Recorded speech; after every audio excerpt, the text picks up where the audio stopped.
Michael Knowles absolutely torches a BLM apologist. Folks, the hatred against whites is out of control, and very ironically, the side that hates white people will always portray it as, oh, you know, us poor people of color or minorities, whatever. People of color, by the way, why do we use that term? Anyways, we're so oppressed. Wah, whitey man bad, white man bad. It's so dumb, guys, all right? That was so, 2015.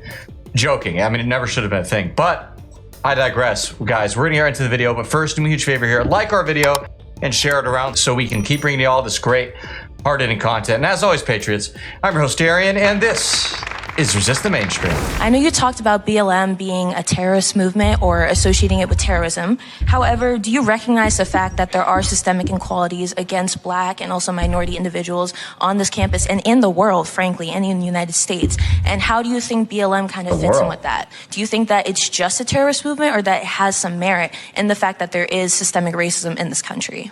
No, I think that the only systemic racism on university campuses, the only discrimination that pertains to Black students here, is that Black students and Hispanic students are given an advantage on the basis of their race in terms of admissions relative to white and Asian students. Now, the Supreme Court did strike that down as being obviously illegal and deeply unjust, but many schools had a little wink and a nod when they responded to that decision. They said, oh, great, we won't ask the race anymore, but we're going to keep asking you in your personal statements, to tell us a little about yourself. So that is not only de facto, but de jure discrimination on the basis of race on campuses. Now, if you say Black people don't turn out very well a lot of the time in America, I'm not denying that, okay? There are major serious problems affecting Black people in America that are legitimate and need to be addressed. Obviously, 70% of Black babies are born out of wedlock. The majority of Black babies in New York are killed before they're ever born through abortion. There are a lot of, obviously, crime. There are a lot of problems. So that should be addressed. I think that should be addressed in part by the government and by the political community. I'm not saying just pull yourself up by your bootstraps and ignore it and, you do you and I'll do me. I think there needs to be some kind of political solution to that. The political solution, though, it needs to be properly political and not vigilante and not so violent and extortionist as BLM was. Some people observed that BLM appeared to stand for buy large mansions because the people who ran that organization seemed to enrich themselves quite a lot on the $100 million or thereabouts that BLM took in. We know that dozens of people were killed in the BLM riots. We know that lots of private property was destroyed. We know lots of stores were looted. None of this does anything to advance racial justice. All of those people should have been locked up for a long time. Unfortunately, very mainstream Democrats bailed them out of jail. I mean, Kamala Harris posted a fundraiser on her social media to bail out the rioters, not just the peaceful protesters, the rioters. Staffers for Joe Biden did the same thing. So I don't think there's really anything redeeming in the BLM movement. I think it was thoroughly corrupt from the beginning. It was incontrovertibly run by Marxists who had an agenda far beyond racial justice in their minds. They had a highly leftist ideological agenda that should be totally routed from society, and people should actually try to work on matters of justice for Black people and for everybody, but we do that within the political order, not with violent terrorists. It's so funny. We hear all this talk about Trump and how treasonous he was, January 6th and all that. He tried to overthrow our government norms. He's so big, bad, evil, and orange. And then as Knowles pointed out, Kamala Harris was literally trying to help rioters who were, you want to talk about insurrection. Did we all forget that BLM burned down courthouses? Okay. They tried to actually end the life of, delete him, the mayor of Portland, Ted Wheeler. And it's funny because, it's not funny that it happened, but the irony is that this scumbag leftist mayor was actively encouraging BLM riots. And then they went after him, were trying to end his life. Some kind of karma, I guess. I don't know what to call that. But anyways, you hear this girl complaining about, Black people are oppressed, not only in the U.S., but throughout the world, the global order.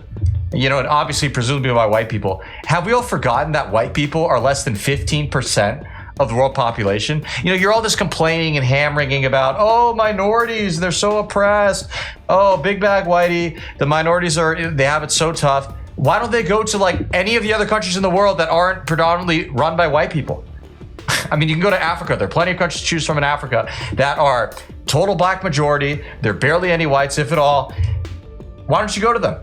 right? I mean, white people are so bad after all, and they're apparently oppressing you around the world. Okay, go to somewhere in the world where there aren't white people.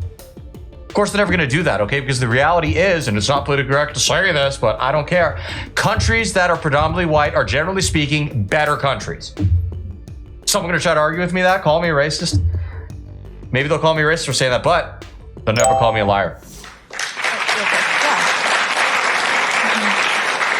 Yeah, I have one more thing to add. So I know you mentioned affirmative action, how that was knocked down by the Supreme Court.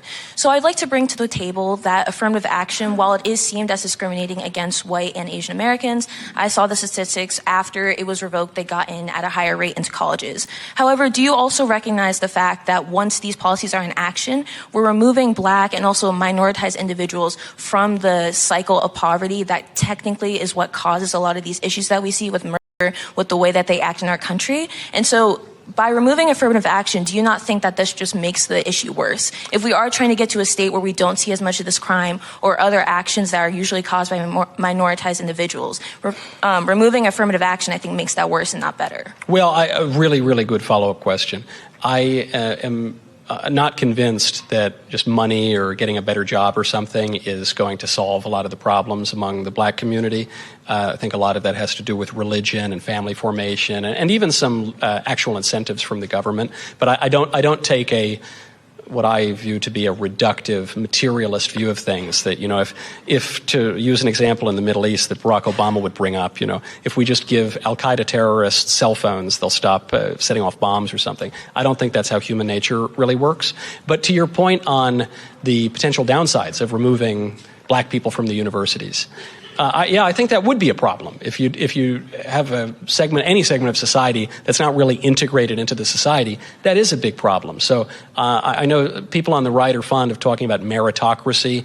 I find that concept a little bit dubious because there are lots of different ways to adjudicate merit, and so to suggest that just an SAT score is how we understand merit, I think loses sight of a lot of other political goods that are important. We're not just robots who take tests, but we're human beings and social creatures who live within a polity. Speaking of human beings and social creatures, does anybody believe that these social creatures who are gangbangers and plan on, deleting somebody over a dope deal gone bad, that guy's going to apply to, I don't know, Stanford or something and be like, the affirmative action didn't get me in. I guess I'm just going to go, commit some murder now. Woohoo. Like what?